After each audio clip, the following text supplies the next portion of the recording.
Stay free. See it first on Rumble.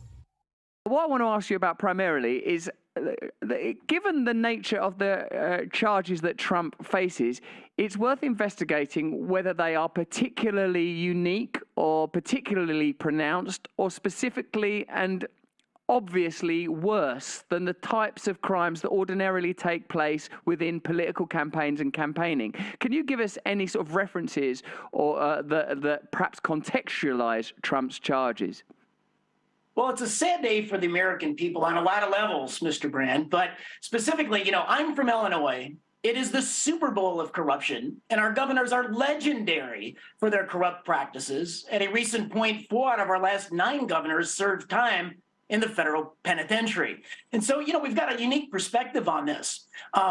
It is a new era of brass-knuckle politics across the entire country. So, for example, if you're Hillary Clinton, if you have the Clinton Foundation and it's based in Little Rock, Arkansas, Pulaski County, there's a prosecutor there. And you better be able to justify your $250 million endowment or the 75% drop in your fundraising between the time you left Secretary of State's office and 2020. If you're Nancy Pelosi, and if you are, if there's a new Republican president, you'll probably get a knock from the Securities and Exchange Commission, and they're going to ask you to justify your stock market trades. If you're President Joe Biden, Hunter Biden, the entire family on a new Republican president, this opens up a whole Pandora's box. It is a troubling moment in the history of the country when a local prosecutor goes after a former U.S. president and leading contender in a major party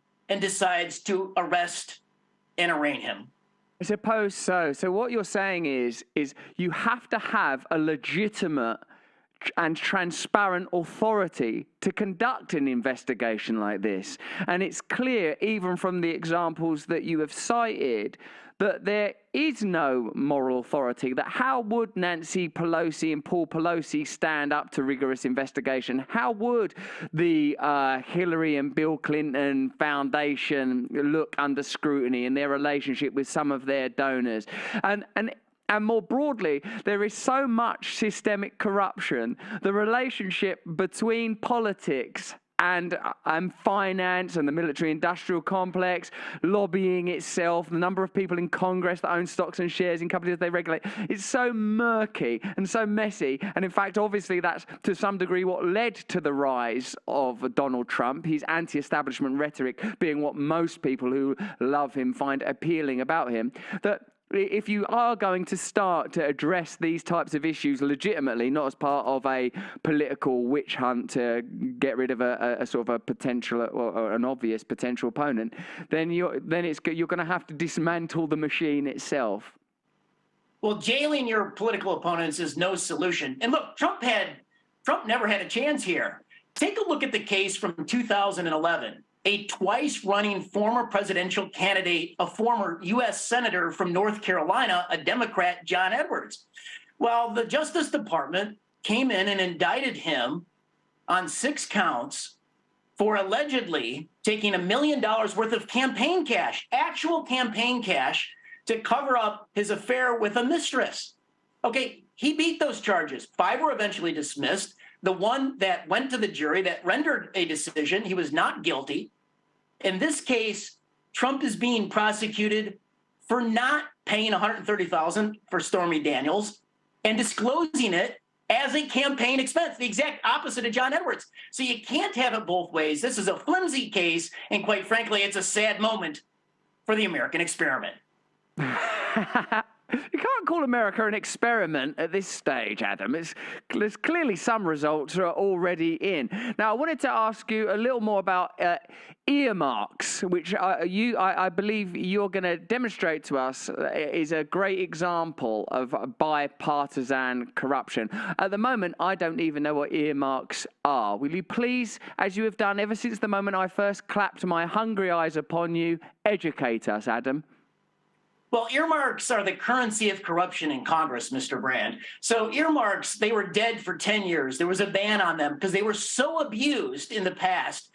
Earmarks is quite simply a legal bribe doled out to maximize the power of the House Speaker they dole out earmarks on these big spending bills, the omnibus, minibus spending bills, to make them bipartisan on the votes. So you give away a member pet project in their district, and then you grease the skids for the votes. So in the last omnibus spending bill in December of this year, it was a $1.7 trillion bill. There was 7,500 earmarks in that bill, costing the American taxpayer $16 billion. And some of the examples are just absolutely outrageous. So you've got $1 million on a macadamia nut research earmark in Hawaii by the U.S. senator. You've got $1 million doled out to the Great Blacks in Wax Museum by Kwame Nkrumah, a congressman from Baltimore, who actually has a wax statue in the museum.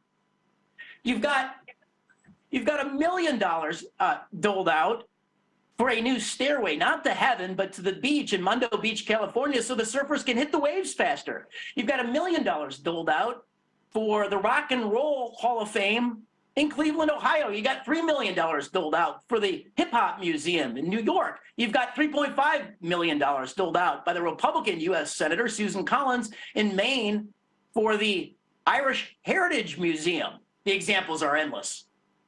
Can you tell us a little more? Thank you for that. Can you tell us a little more about the collusion between Big Pharma and the government? In particular, we want to talk about the Buys-Dole Act, or I think that's right. Yeah, like recently when we saw Joe Biden railing against the pharmaceutical industry, we were struck by his failure to use an existing piece of legislation to prevent people paying $190,000 a year for a cancer drug. I understand that you know more about this than us, and frankly, that's not hard, but would you please share that knowledge? So at $190,000 a year for this prostate cancer drug, by the way, which is really effective, activists felt that this would be a great test case example for the National Institutes of Health to finally come in and use what's called their march-in powers to be able to knock down the price of that drug. The National Institutes of Health, they weighed in and they did not use their power. They did not use their regulatory power to knock it down. So on its face, this looked like a great textbook example. There was a high price. The National Institutes of Health, the U.S. Army, everyone agreed had helped fund the development of that drug. UCLA had received those federal grants, and they had pioneered the technologies to help that drug actually come to market. They had licensed it to the pharmaceutical company, a foreign one from Japan. So you have a foreign pharmaceutical company to boot. And so they felt this was a great, on its face, this would be a great textbook example to see if, for the first time in history, NIH would use its power to regulate and knock down the price of that drug. In Japan, for example, it's $30,000, not $190,000 a year. Well, the Biden administration decided not to use it. And because, I think it's because this ran right up against the Pfizer footprint, against the Pfizer fiefdom.